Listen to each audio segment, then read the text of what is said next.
నమస్కారం, NPV news కి స్వాగతం. హెడ్లైన్ చూద్దాం.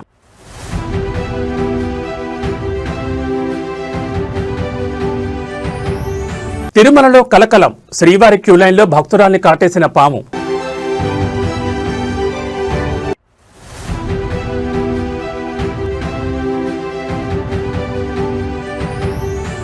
పాత బస్తీ మెట్రోకు గ్రీన్ సిగ్నల్, నెల రోజుల్లో భూసేకరణ పూర్తి చేయాలని సర్కార్ dead line.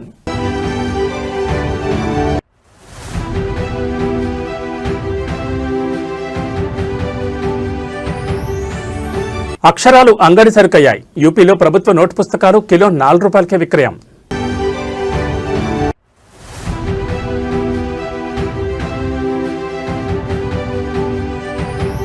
T20 world cup టీమిండియాకు షాక్, దక్షిణాఫ్రికా చేతిలో భారత్ చిత్తు.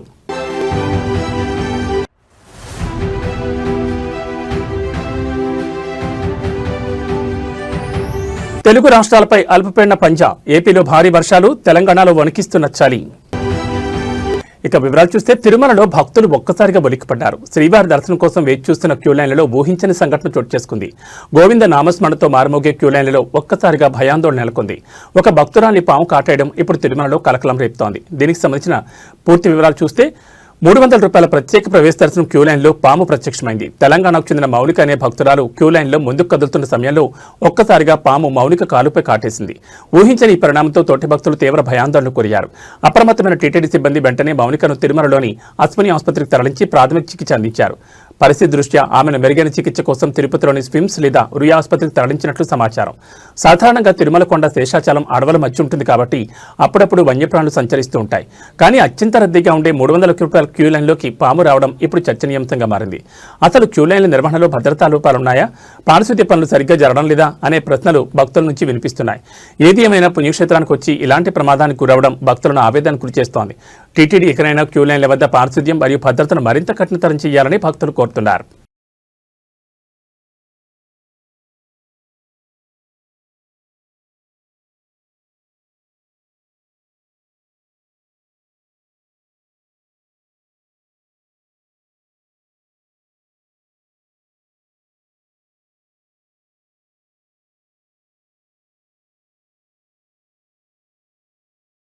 ఆంధ్రప్రదేశ్లో ఇంటర్ పరీక్షలు ప్రారంభమయ్యాయి. ఇవాళ ఫస్ట్ ఇయర్ విద్యార్థులకు పరీక్షలు జరుగుతుండగా రేపు సెకండ్ ఇయర్ విద్యార్థులు తమ పరీక్షలకు హాజరు కానున్నారు.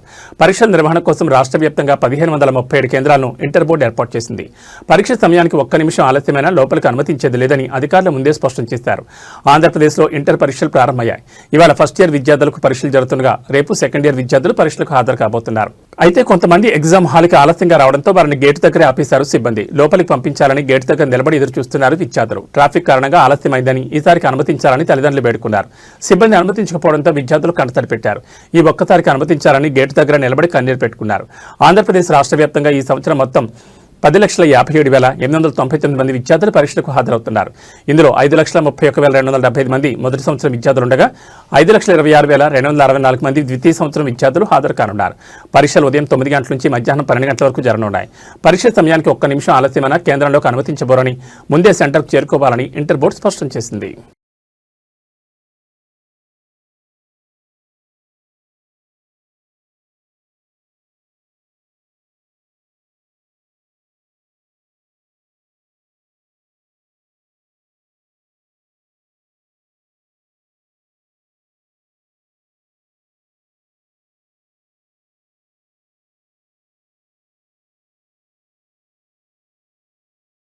ఏపీ శాసనమండలి వేదికగా రాజకీయ రచ్చ మొదలైంది. ఇందాపూర్ హెరిటేజ్ అంశంపై అధికార ప్రతిపక్షాల మధ్య మాటల యుద్ధం కాస్త తీవ్ర ఉద్రిక్తతకు దారితీసింది. వైసీపీ ఎమ్మెల్సీల ఆందోళనతో సభ దద్దరిల్లిపోయింది. ఇందాపూర్ మరియు హెరిటేజ్ అంశంపై తక్షణమే చర్చ చేపట్టాలని వైసీపీ ఎమ్మెల్సీలు పట్టుబట్టారు. వైసీపీ సభ్యులు ఇచ్చిన వాయిదా తీర్మానాన్ని చైర్మన్ మోషన్ రాజ్ తిరస్కరించడంతో ఒక్కసారిగా పరిస్థితి మారిపోయింది. చైర్మన్ నిర్ణయానికి వ్యతిరేకంగా వైసీపీ ఎమ్మెల్సీలు నినాదాలు చేస్తూ పోడియం వైపు దూసుకెళ్లారు. సభలో గందరగోళం నెలకొనడంతో చర్చకు అవకాశం లేని పరిస్థితిలో చైర్మన్ సభను తాత్కాలికంగా వాయిదా వేశారు. మండలి ప్రారంభం కాగానే వైసీపీ సభ్యులు హెరిటేజ్ అంశాన్ని లేవనెత్తారు. ప్రభుత్వ తీరును నిరసిస్తూ ప్లకార్డులతో నిరసన తెలిపారు. చర్చకు పట్టుబట్టినప్పటికీ రూల్స్ ప్రకారం వాయిదా తీర్మానం అనుమతించలేమని చైర్మన్ స్పష్టం చేశారు. దీంతో ఆగ్రహించిన వైసీపీ సభ్యులు సభా కార్యకలాపాలను అడ్డుకున్నారు. మరోవైపు అధికార పక్షం కూడా వైసీపీ తీరును తప్పుపడుతోంది. ప్రజల సమస్యల కంటే రాద్ధాంతం చేయడమే ప్రతిపక్షం పనిగా పెట్టుకుందని విమర్శిస్తోంది. అటు వైసీపీ మాత్రం ప్రభుత్వం చర్చకు భయపడుతోందని, వాస్తవాలు బయటకొస్తాయనే కారణంతోనే చర్చను అడ్డుకుంటోందని ఆరోపిస్తోంది. ప్రస్తుతానికి సభ వాయిదా పడింది. తిరిగి సభ ప్రారంభమైన తర్వాత కూడా ఇదే వేడి కొనసాగే అవకాశం కనిపిస్తోంది. వైసీపీ సభ్యులు తమ ఆందోళన కొనసాగిస్తారా లేదా ప్రభుత్వం చర్చకు అంగీకరిస్తుందా అనేది వేచి చూడాలి.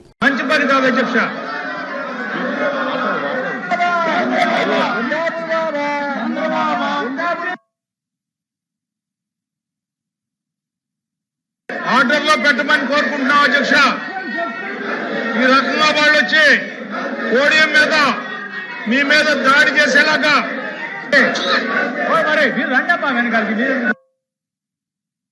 ఆర్డర్లో పెట్టవలసిందిగా కోరుతా ఉన్నాం అధ్యక్ష. ఇది మంచి సంప్రదాయం కాదు అధ్యక్ష.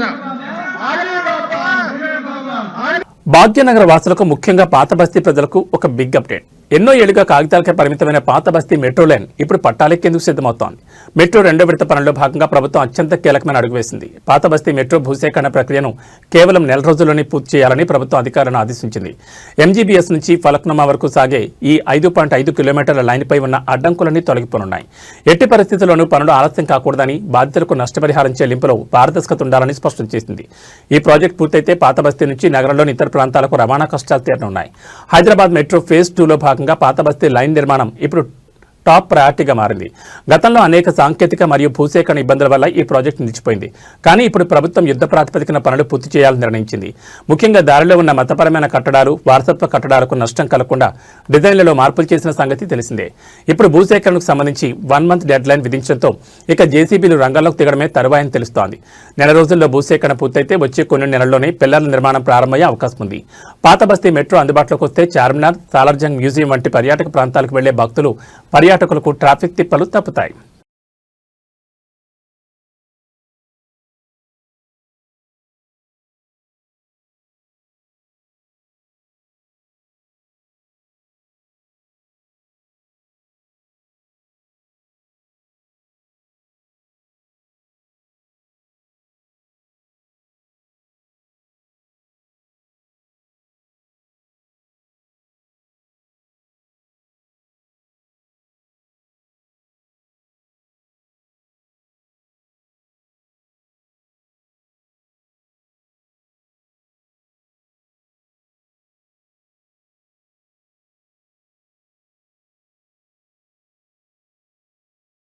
ఆదిలాబాద్ జిల్లాలో పెను ప్రమాదం తప్పింది. ప్రయాణికులతో వెళ్తున్న ఒక ఆర్టీసీ బస్సు అదుపు తప్పి వాగులో పడిపోయింది. ఉట్నూరు మండలంలో జరిగిన ఈ ఘటనతో ఒక్కసారిగా స్థానికులు భయాందోళన గురయ్యారు.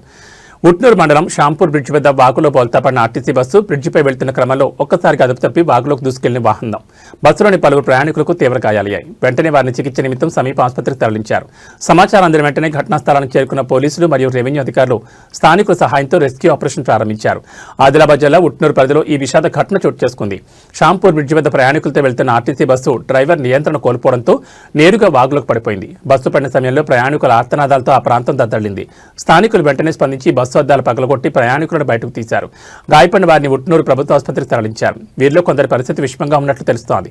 అధికారులు క్రేన్ల సహాయంతో బస్సును బయటకు తీసే ప్రయత్నం చేస్తున్నారు. ప్రస్తుతం సహాయక చర్యలు ముమ్మరంగా సాగుతున్నాయి. ప్రమాద సమయంలో బస్సులో ఎంతమంది ఉన్నారు, డ్రైవర్ అజాగ్రత్తే కారణమా లేక సాంకేతిక లోపమా అన్న కోణంలో పోలీసులు దర్యాప్తు చేస్తున్నారు.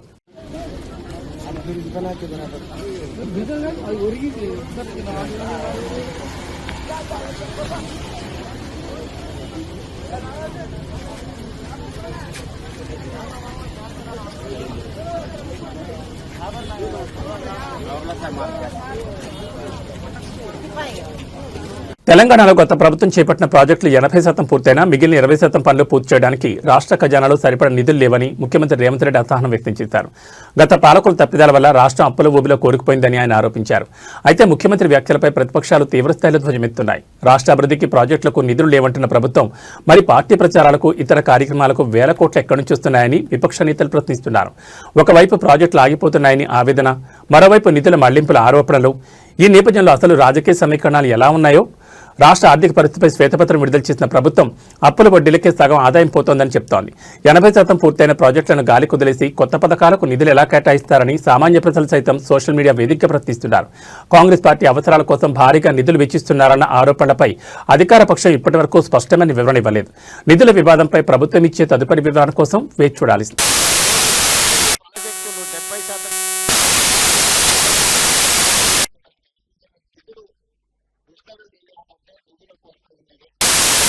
ఉత్తరప్రదేశ్ రాష్ట్రం పారిశ్రామికంగా మరో ముందడుగు వేస్తోంది. ముఖ్యంగా యువతకు అంతర్జాతీయ స్థాయి నైపుణ్య శిక్షణ అందించే లక్ష్యంతో సింగపూర్లోని ప్రతిష్టాత్మక సంస్థలతో యూపీ ప్రతినిధి బృందం కీలక చర్చలు జరిపింది. నైపుణ్య భారత్, నైపుణ్య యూపీ దిశగా అడుగులు పడుతున్నాయి. సింగపూర్లోని ఐటీఈ ప్రధాన కార్యాలయం మరియు ఐటీఈ కాలేజ్ సెంటర్లను సందర్శించిన యూపీ బృందం ఏవియేషన్, లాజిస్టిక్స్, అడ్వాన్స్డ్ మ్యానుఫ్యాక్చరింగ్ మరియు డేటా సెంటర్ ఆపరేషన్లలో శిక్షణపై చర్చలు, ప్రతి జిల్లాలో స్థాపించబోతున్న Sardar Vallabhbhai Patel employment and industrial జోన్ల గురించి వివరణ, సింగపూర్ ఐటీఈ ఎడ్యుకేషన్ సర్వీసెస్ భాగస్వామ్యంతో యూపీ యువతకు అంతర్జాతీయ ప్రమాణాలతో కూడిన వృత్తి విద్యా కోర్సులు, ఉత్తరప్రదేశ్ను గ్లోబల్ మ్యానుఫ్యాక్చరింగ్ హబ్గా మార్చే వ్యూహంలో భాగంగా సింగపూర్ పర్యటనలో ఉన్న అధికారులు ఐటీఈఎస్ టీంతో సుదీర్ఘంగా చర్చించారు. మారుతున్న టెక్నాలజీకి అనుగుణంగా డేటా సెంటర్లు, లాజిస్టిక్స్ రంగంలో నిపుణులైన శ్రామిక శక్తిని ఎలా తయారు చేయాలో చర్చించారు. ముఖ్యంగా ఉత్తరప్రదేశ్ ప్రభుత్వం ప్రతిష్టాత్మకంగా చేపట్టబోతున్న సర్దార్ వల్లభాయ్ పటేల్ ఎంప్లాయ్మెంట్ జోన్ల ద్వారా లక్షలాది మందికి ఉపాధి కల్పించడమే లక్ష్యంగా పెట్టుకుంది. ఈ జోన్లలో నైపుణ్య శిక్షణ మరియు కెపాసిటీ బిల్డింగ్ కోసం సింగపూర్ యొక్క సాంకేతిక సహకారం తీసుకోవాలని యూపీ ప్రభుత్వం నిర్ణయించింది. ఈ అంతర్జాతీయ భాగస్వామ్యం ద్వారా యూపీలోని యువతకు కేవలం స్వదేశంలోనే కాకుండా ప్రపంచవ్యాప్తంగా ఉద్యోగ అవకాశాలు దక్కుతాయని అధికారులు భావిస్తున్నారు. పారిశ్రామికీకరణలో వేగం పుంజుకుంటున్న తరుణంలో ఈ సింగపూర్ మోడల్ నైపుణ్య శిక్షణ యూపీకి ఎంతగానో ఉపయోగపడనుంది.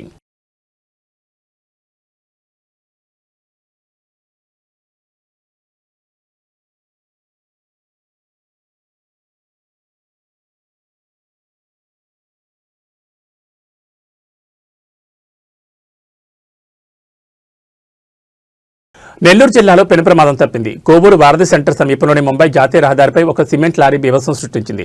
అదుపు తప్పిన భారీ లారీ డివైడర్ను వేగంగా ఢీకొట్టి అవతల వైపు ఉన్న జనావాసాల్లోకి దూసుకెళ్లింది. నెల్లూరు జిల్లా కోవూరు వారధి సెంటర్ ముంబై నేషనల్ హైవే అతివేగంగా వస్తున్న సిమెంట్ లారీ ఒక్కసారిగా నియంత్రణ కోల్పోయింది. డివైడర్ను దాటుకుని రోడ్డు పక్కనే ఉన్న ఒక ఇంట్లోకి దూసుకుపోవడంతో అక్కడి ప్రజలు భయాందోళనకు గురయ్యారు. అదృష్టవశాత్తు ఆ సమయంలో ఇంట్లో ఉన్నవారు ప్రాణాపాయం నుంచి త్రుట్లో తప్పించుకున్నారు. అయితే ఇంటి గోడలు పూర్తిగా ధ్వంసమయ్యాయి. లారీ డ్రైవర్ స్వల్ప గాయాలతో బయటపడ్డారు. కోవూరు ఘటనపై స్థానికులు తీవ్ర ఆగ్రహం వ్యక్తం చేస్తున్నారు. జాతీయ రహదారిపై వాహనాల వేగాన్ని నియంత్రించే చర్యలు లేకపోవడమే ఇలాంటి ప్రమాదాలకు కారణమని ఆవేదన చెందుతున్నారు. భారీ వాహనాలు జనావాసాల మధ్య ఉన్న రోడ్లపై కూడా అతివేగంతో వెళ్తున్నాయి. పోలీసులు పెట్రోలింగ్ పెంచాలని డిమాండ్ చేస్తున్నారు. ప్రమాదం జరిగిన వెంటనే పోలీసులు అక్కడికి చేరుకుని క్రేన్ సహాయంతో లారీని తొలగించే ప్రయత్నం చేస్తున్నారు. ట్రాఫిక్ అంతరాయం కలగకుండా చర్యలు తీసుకుంటున్నారు.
వాళ్ళని అడిగితే మనకు క్లారిటీ వస్తుంది. మేము అక్కడి నుంచి వచ్చి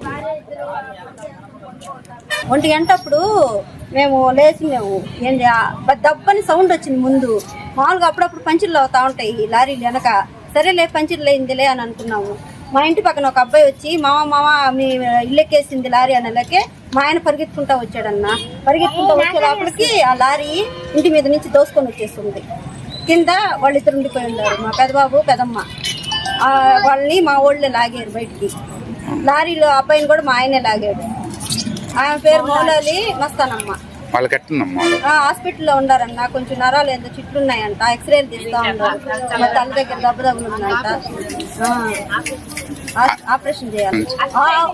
అటు పోయే లారీ అన్నది తాడిపత్రి నుంచి వస్తుందంట, నెల్లూరుకి పోతుంది. అక్కడ నుంచి డివైడర్ కొట్టుకొని డివైడర్ నుంచి లోపల ఇంటి మీదకి వచ్చేస్తుంది అన్నదే. ఆ సౌండ్ కూడా భయంకరంగా వచ్చింది. ఆ సౌండ్కి లేచి పరిగించాము.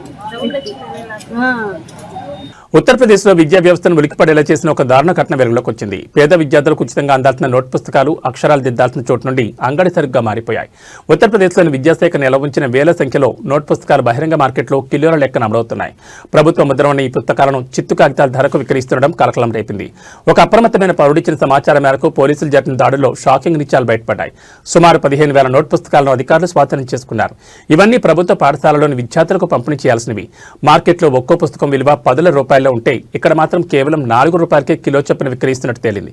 ఈ వ్యవహారంలో విద్యాశాఖలోని కింది స్థాయి సిబ్బంది నుండి పై స్థాయి అధికారుల వరకు ఎవరి హస్తం ఉందనే కోణంలో దర్యాప్తు జరుగుతోంది. పిల్లల చదువులతో చెలగాటమాడుతున్న ఇలాంటి వారిని కఠినంగా శిక్షించాలని స్థానికులు డిమాండ్ చేస్తున్నారు.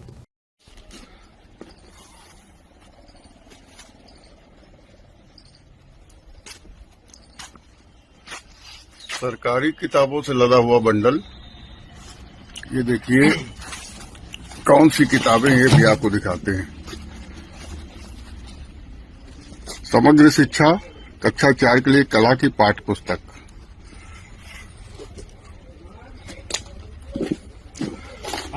और ये निःशुल्क वितरण है 2026-27 की किताबें।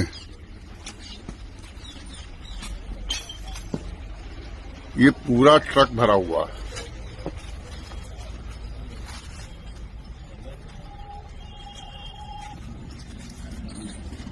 ये देखिए यहाँ कबाड़ की दुकान है, कबाड़ की दुकान पे ये किताबें आई हैं। भैया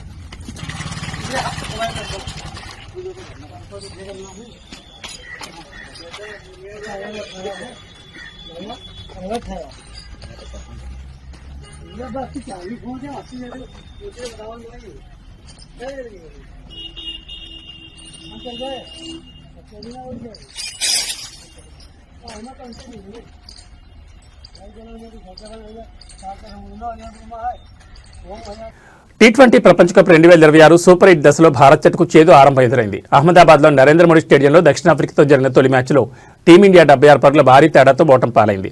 188 పరుగుల భారీ లక్ష్యంతో బరిలో దిగిన భారత్ ప్రత్యర్థి బౌలర్ల ధాటికి 18.5 ఓవర్లలో 111 పరుగులకే కుప్పకూలింది. లక్ష్య ఛేదనలో భారత్ బ్యాటింగ్ ఆర్డర్ పేకమేళ్లా కూలిపోయింది. ముఖ్యంగా పవర్ ప్లేలో ఇషాన్ కిషన్, తిలక్ వర్మ, అభిషేక్ శర్మ వంటి కీలక బ్యాటర్లు పెవిలియన్ చేరడం జట్టును తీవ్రంగా దెబ్బతీసింది. మ్యాచ్ అనంతరం ఓటమిపై కెప్టెన్ సూర్యకుమార్ యాదవ్ స్పందించాడు. బ్యాటింగ్ వైఫల్యాన్ని ఓటమికి ప్రధాన కారణంగా పేర్కొన్నాడు. భారీ లక్ష్య ఛేదనలో పవర్ ప్లేలోని మ్యాచ్ గెలవలేం, కానీ వికెట్లు కోల్పోతే అక్కడే ఓడిపోతాం. మా విషయంలో అదే జరిగిందని ఆయన విశ్లేషించాడు. అయితే బౌలింగ్లో జస్ప్రీత్ బుమ్రా, హర్షదీప్ సింగ్ అద్భుతంగా రాణించి 5 వికెట్లు పడగొట్టారని ప్రశంసించాడు. ఈ ఓటమి నుంచి పాఠాలు నేర్చుకుని పుంజుకుంటున్నామని సూర్య ధీమా వ్యక్తం చేశాడు. చెన్నైలో జింబాబ్వేతో జరగనున్న తదుపరి మ్యాచ్లో తమ దూకుడైన ఆట తీరును కొనసాగిస్తామని స్పష్టం చేశాడు. తాజా ఓటమితో భారత్ నెట్ రన్ రేట్ భారీగా పడిపోయింది. దీంతో సెమీఫైనల్లో ఆశలు సజీవంగా ఉండాలంటే తదుపరి మ్యాచ్లో జింబాబ్వేపై భారీ తేడాతో గెలవడం అత్యంత కీలకంగా మారింది.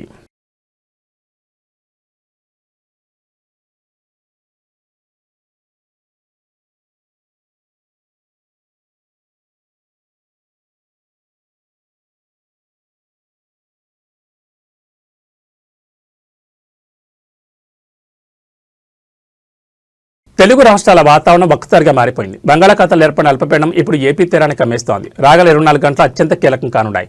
అటు వర్షాలు, ఇటు చలిగాలులతో ప్రజలు అప్రమత్తంగా ఉండాలని వాతావరణ కేంద్రం హెచ్చరిస్తోంది. అల్పపీడన ప్రభావంతో ఏపీ తీర ప్రాంత జిల్లాలో రాగల 24 గంటల్లో భారీ నుంచి అతి భారీ వర్షాలు కురిసే అవకాశం ఉంది. గంటకు 40 నుంచి 50 కిలోమీటర్ల వేగంతో బలమైన గాలులు వీచే అవకాశం ఉంది. మత్స్యకారులు వేటకు వెళ్లొద్దని అధికారులు హెచ్చరించారు. అల్పపీడన ప్రభావంతో తెలంగాణలో పొడి గాలులు వీచనున్నాయి. దీనివల్ల రాబోయే 2 రోజుల్లో చలి తీవ్రత ఒక్కసారిగా పెరిగే అవకాశం ఉంది. పలు జిల్లాల్లో ఉష్ణోగ్రతలు సాధారణం కంటే 2 నుంచి 4 డిగ్రీలు తక్కువగా నమోదయ్యే అవకాశం ఉంది. బంగాళాఖాతంలో ఏర్పడిన అల్పపీడన ద్రోణి తీరం వైపు వేగంగా దూసుకొస్తోంది. దీని ప్రభావంతో నెల్లూరు, ప్రకాశం, బాపట్ల మరియు ఉమ్మడి గోదావరి జిల్లాలో అవకాశం మేఘావృతమై ఉంటుంది.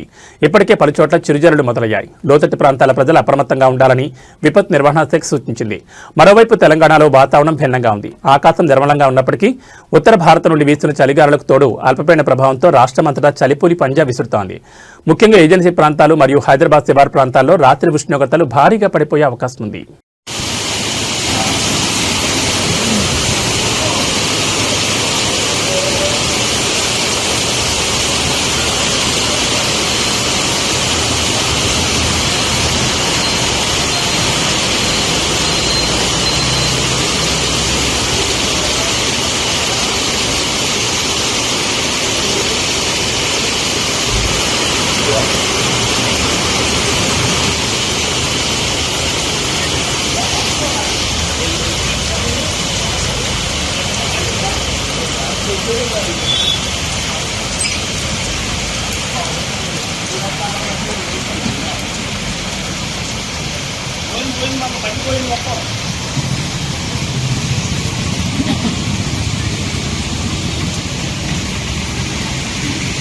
అనకాపల్లి జిల్లా నర్సీపట్నం మండలంలోని నీలంపేట గ్రామంలో ఆదివారం స్వర్గీయ నందమూరి తారక రామారావు విగ్రహావిష్కరణ మహోత్సవం అత్యంత వైభవంగా జరిగింది. ఈ కార్యక్రమానికి ముఖ్య అతిథిగా విచ్చేసిన ఆంధ్రప్రదేశ్ రాష్ట్ర శాసనసభ స్పీకర్ చింతకాయల అయ్యన్న పాత్రుడు ఎన్టీఆర్ విగ్రహాన్ని ఆవిష్కరించారు.